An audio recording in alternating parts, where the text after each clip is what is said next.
السلام علیکم ورحمۃ اللہ وبرکاتہ۔ الحمد للہ رب العالمین والصلاة والسلام علی سید الانبیاء والمرسلین وعلی آلہ واصحابہ اجمعین، اما بعد فاعوذ باللہ من الشیطان الرجیم، بسم اللہ الرحمن الرحیم۔ رضی اللہ عنہم ورضوا عنہ۔ محترم و مکرم سامعین کرام، آج کی اس نشست میں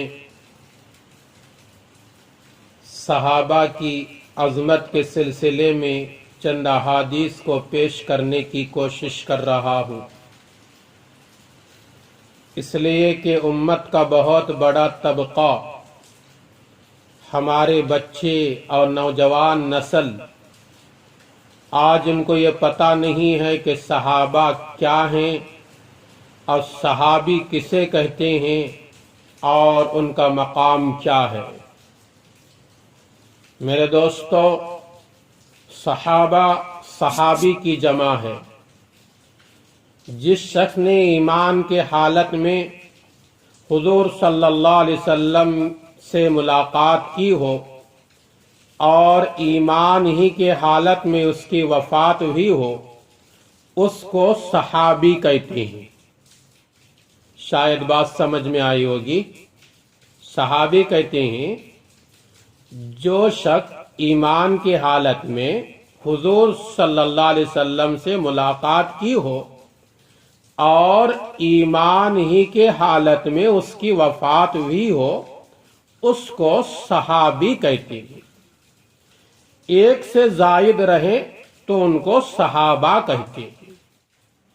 صحابہ بہت سارے ہیں، ان کے مرتبے آپس میں کم زیادہ ہیں۔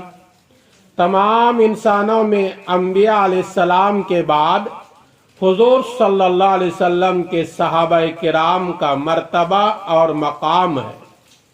تمام صحابہ کرام کامل ایمان والے، متقی، پرہیزگار اور اعلیٰ درجے کے ولی تھے۔ قرآن کریم میں ایمان والوں کی جتنی بھی اچھی صفات کا ذکر کیا گیا، ان تمام صفات کے سب سے پہلے مصداق صحابہ کرام تھے۔ ان کے بعد بقیہ امت کے علماء، صلحاء، اولیاء اعظام وغیرہ ان صفات کے مصداق ہیں۔ ہمارے نبی صلی اللہ علیہ وسلم کی شریعت کا علم ہمیں صحابہ کرام کے ذریعے سے حاصل ہوا ہے۔ اگر درمیان میں صحابہ کرام کا واسطہ نہ ہوتا، ہم کو نہ قرآن کریم کا علم ہوتا اور نہ آپ صلی اللہ علیہ وسلم کے حدیث کا علم ہوتا۔ امت میں سب سے زیادہ قرآن کو سمجھنے والے صحابہ کرام تھے۔ انہوں نے قرآن و حدیث اور ان کے احکام دوسروں تک پہنچانے میں کوئی کسر باقی نہیں رکھی، حتیٰ کہ اللہ تعالیٰ نے ان کے لیے اپنی رضا اور خوشنودی کا اعلان فرمایا۔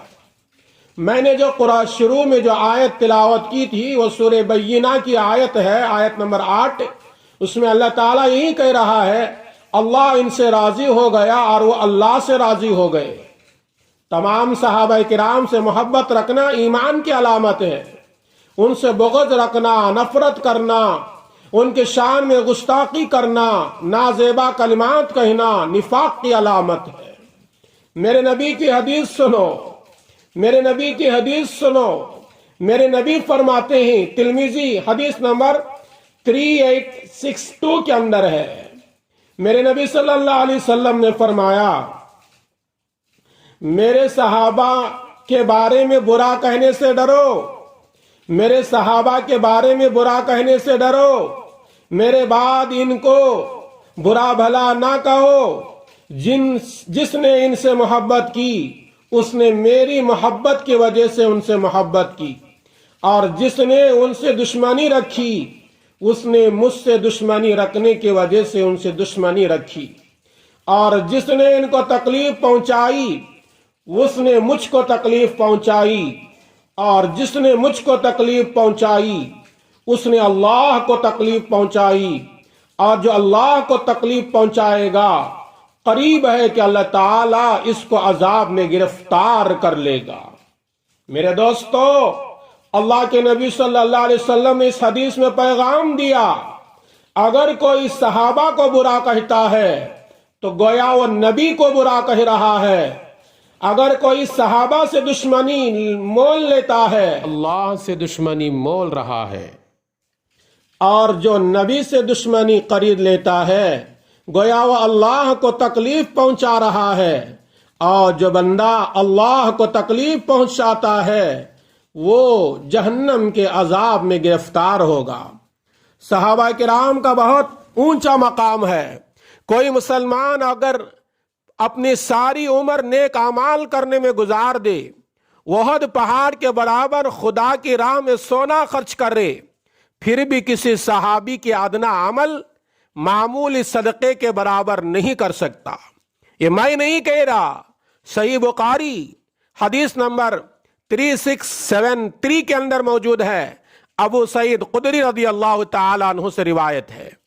قرآن و حدیث میں صحابہ کرام کے نقش قدم کی پیروی کرنے اور ان سے عقیدت و محبت رکھنے کی تاکید فرمائی گئی، اور ان کی برائی کرنے کو ناجائز و حرام بلکہ لعنت کا سبب فرمایا گیا۔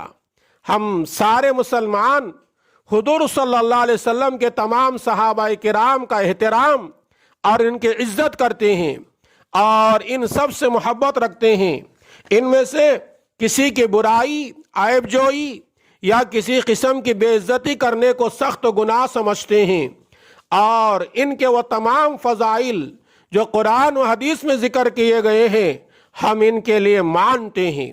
آئیے ہم بھی آج سے وعدہ کریں گے، صحابہ سے ہمارا عقیدہ پختہ رہے گا، صحابہ سے ہم محبت کرنے والے بنیں گے، صحابہ کے نقش قدم پر چلنے والے بنیں گے۔